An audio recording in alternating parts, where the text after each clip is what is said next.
All right, this is Dr. Purvis from MUW, and today we are going to talk about health education responsibilities and competencies. So there are 7 health education responsibilities and competencies that have been established.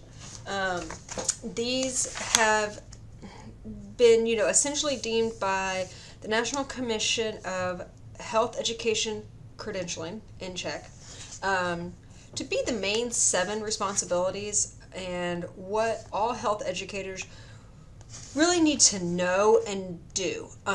When you do your internship later on in the program, you're going to be looking at these and you're going to talk about, what within your internship and what within your job later are you doing that fits in one of these 7 areas. Everything you do really should fit into one of these 7 areas. That does not mean that you're going to do all 7. That does not mean that you have to do all 7. It just means that probably anything you're doing is fitting into one of these 7. So let's do a real quick overview on what these are. Okay, so area of responsibility 1 is assessing needs, assets, and capacity for health education. Okay, so this is looking at the individual and community needs. So the first thing you're going to do when you think about health education, you first need to know what are the issues. Okay, what's going on? Okay, what's happening? Okay, so first you're going to have to plan the assessment process. Okay, so remember, assessing is things like collecting data. Okay, that's what we're saying here. Plan assessments. Assess existing information and data related to the health. Collect quantitative and qualitative. Okay, remember quantitative. Those are things from like surveys. Those are numbers. Quantitative, usually think about like numbers. Qualitative are things from like focus groups or interviews. Okay, so examine relationships among behavioral, environmental, and genetic factors that enhance or compromise health. Examine factors that influence the learning process, examine factors that enhance or compromise the process of health education, infer needs for health education based on the assessment findings. Okay, so assessing needs is area 1. Area 2 is plan health education. Okay. So when you're planning health education, you want to involve priority populations and other stakeholders. Develop goals and objectives. Okay. Select or design strategies and interventions. Develop a scope and sequence for the delivery of health education, and address factors that impact implementation. So here you're really planning it. Okay. You are planning what you're going to do, where you're going to do it, who you're going to do it with. All of those things. So first you've assessed the need. You've said, okay, here's the need. This is what needs this community has. Now you're going to plan a health education program related to those needs. Okay. Area responsibility 3 is you're going to implement. Okay. You plan something, you want to implement it. Okay. So implementing it, you're going to implement a plan of action. You're going to monitor the implementation and training the individuals who are going to be involved in it. Okay, so make sure you have those people trained so they know what they're doing. Okay, so implementation is the 3rd area. Area 4 is conduct evaluation and research related to health education.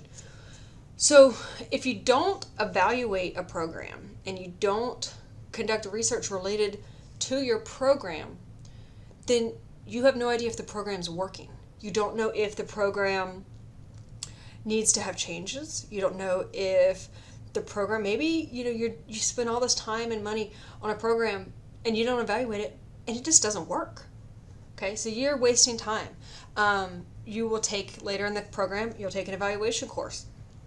Okay, why do we have an entire course pretty much on evaluation? Because it's that important. Okay, so you plan the program and then you evaluate it. Okay, so you're developing the evaluation, the research plan. You got to have a plan. Design instruments to collect it. Okay, collect and analyze evaluation, research data, interpret the findings, and then apply them. Okay, so you have to develop what you're going to do to evaluate, collect it, and analyze it. Then you have to interpret the results. The results don't do you any good if you don't actually interpret them and understand what they mean. And then none of it does you any good if you don't apply it. So you have to apply what you found and use it. Okay. Area 5. Administer and manage health education. So this one for some people is always hard to remember, but if you have a health education program, you have to have someone to manage it. Okay, so managing the fiscal resources, so the finances. Okay, obtain acceptance and support for programs. So you've got to have people supporting you, otherwise you're just going to be off on your own and you're not going to get anything done. You have to have someone who's the leadership role, someone to manage the HR. Okay, human resources, people have to get paid, insurance, any HR issues. Facilitate partnerships in support of health education. So this can be things like maybe partnering with a local school, a local health department, anything like that that would really help to administer the health education strategies and the interventions and the programs and manage it all. Okay. Area 6 is serve as a health education resource person. Okay, so health educators are often called upon to serve as a resource person. So it's really not unusual for a student, to seek out their health teacher for assistance when having a health-related problem. So thinking, we have tons of teachers that are teaching sexual health in the state, and that's someone that a lot of people go to. A lot of teens, they're going to go and they're going to see them as a resource person. So they're going to be asking this question. That's part of the responsibility. Okay. And it's one of those things, part of that responsibility is also knowing maybe when you don't know the information.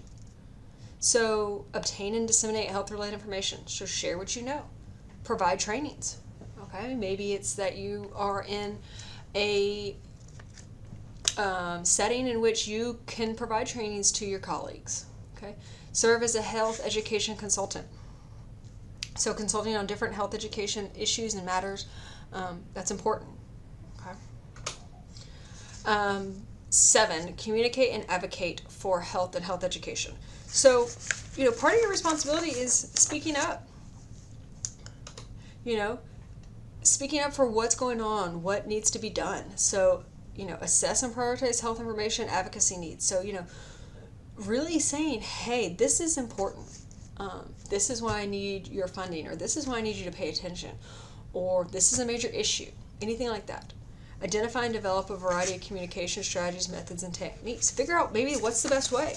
Is the best way to knock on the senator's door because he lives in your community? Is the best way to go to town hall meetings? Okay. Maybe the best way is simply also at times to simply do it yourself. If you're trying to say everyone should eat healthy, you should probably make sure you're eating healthy yourself. Deliver messages using a variety of strategies, methods, and techniques. So you've identified and developed them, but then also deliver them that way. Engage in health education advocacy. So don't just sit back and say, that'd be really good if someone worked on that. Influence policy. Okay, that's kind of what I just mentioned. And promote the health education profession. So those are the 7 responsibilities of a health educator. Moving forward, not only in this class, but throughout the program, you need to learn these. This is not something you need to simply memorize for your quiz, for an exam, for a paper. These 7 responsibilities are going to continue to come back, okay, all the way through your internship. You need to learn them. You need to rewatch this video. You need to understand them, okay?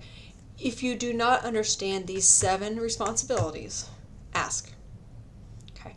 Please take the time, learn these 7 responsibilities, and take them to heart. Okay, these are the responsibilities that you are going to have when you graduate from this program and you go out into the world. As always, please let me know if you have any questions, and I'll be happy to help.